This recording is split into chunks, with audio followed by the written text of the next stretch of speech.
Hello everyone, welcome to solve this nice math algebra problem. Here we have m times of m divided by m plus m equals to 6, and we solve this problem for the values of m.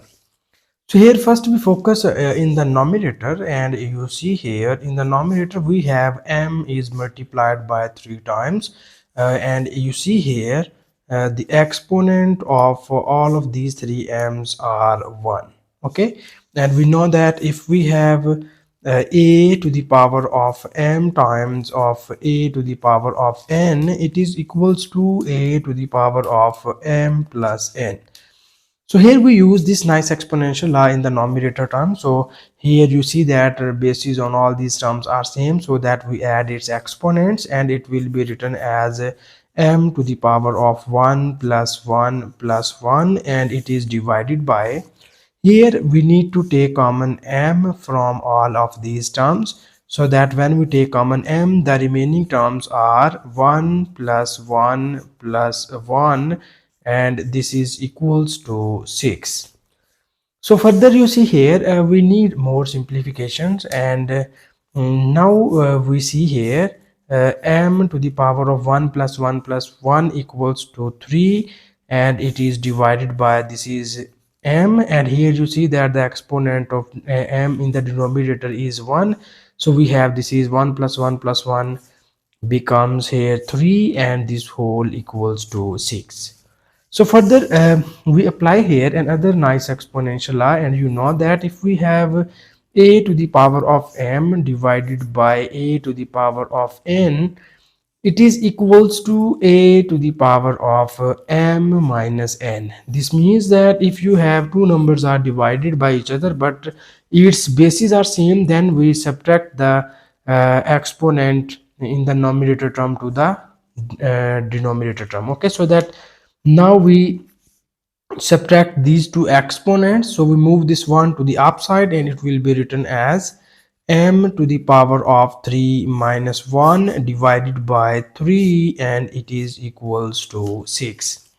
So further you see here we have m to the power of 3 minus 1 equals to m square, and here you see that 3 is divided by this term, so when we move this 3 to the right hand side, it is multiplied by 6, so we write it as m square equals to 6 multiplied by 3. Okay, so here we see that m square equals to 6 times of 3 becomes 18.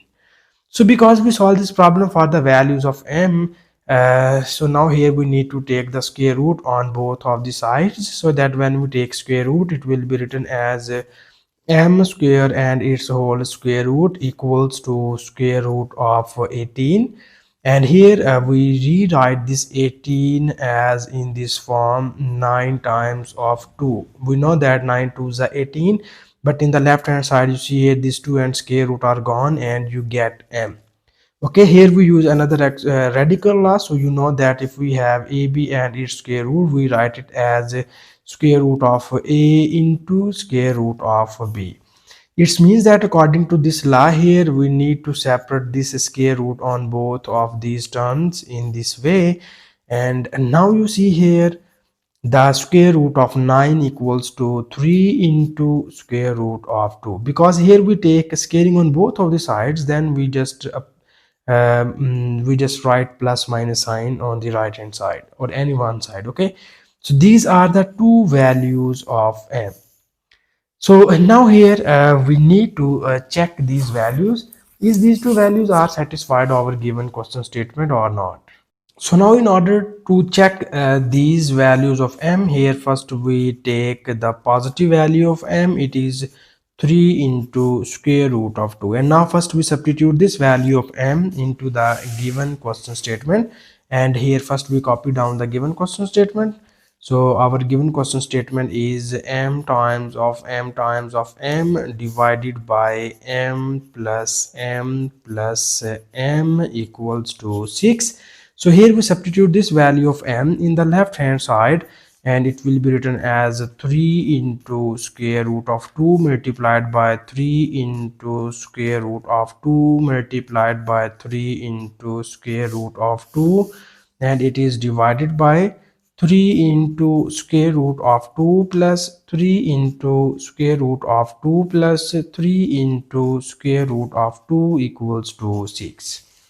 So here first you focus in the numerator term, and you see here all of these terms are multiplied by each other, and we know that here you see that this 3 is multiplied by 3 times. Then we write this 3 as 3 cubed. Similarly, this square root of 2 is also multiplied by 3 times. Then we write this square root of 2 as square root of 2 cubed. Okay, so further in the denominator here we need to take common 3 into square root of 2, and the remaining terms are 1 plus 1 plus 1 equals to 6. So here you see that these 3 and these are cancelled by each other, so this square root of 2 and these are cancelled by each other. So here we get this 3 cube becomes 3 square, and this square root of 2 cubed becomes square root of 3, and in the numerator we have 1 plus 1 plus 1 equals to 3, and this whole is equals to 6. So you see here these 2 and square root of 2 are cancelled by each other, and we obtain here this 3 square equals to 9 multiplied by 2 divided by 3 equals to 6, and this equation implies that this is 3 times of 3 becomes 9, and 3 2s are 6. So you get here 6 is equals to 6. This means that the value of m equals to square root 3 into square root of 2 satisfy the given question statement. And now we check the second value of m, so that the second value of m is equals to minus square root of 3 into 2. This is the second value of m, and now we again substitute this value of m into the given question statement, and it will be written as 3 minus 3 into square root of 2 multiplied by minus 3 into square root of 2 multiplied by minus 3 into square root of 2 divided by minus 3 into square root of 2 minus 3 into square root of 2 minus 3 into square root of 2 equals to 6. Okay, so because these are in the numerator terms are all positive, when we put the negative term all these terms becomes negative. So here you see that this is minus 3 is multiplied by 3 times, and square root of 2 multiplied by 3 times, we write it as minus 3 cubed and square root of 2 cubed. Similarly, in the denominator here we need to take common minus 3 into square root of 2, and the remaining terms are 1 plus 1 plus 1 equals to 6. So here you see that this square root of 2 and these are cancelled by each other, and here this is minus 3 and minus 3 is cancelled out by this term. So we get the remaining term are minus 3 square into square root of 2 square divided by 3 equals to 6. So here we know that minus 3 square equals to 9, and these 2 and 2 are cancelled by each other, and here we get 2 divided by 3 equals to 6. So this implies that this is 3 times of 3 becomes 9, and 3 2s are 6. So you have 6 is equals to 6. This shows that the second value of m is also satisfied the given question statement, and this is the final answer. And thank you so much for watching this video. Please subscribe to my channel for more exciting videos.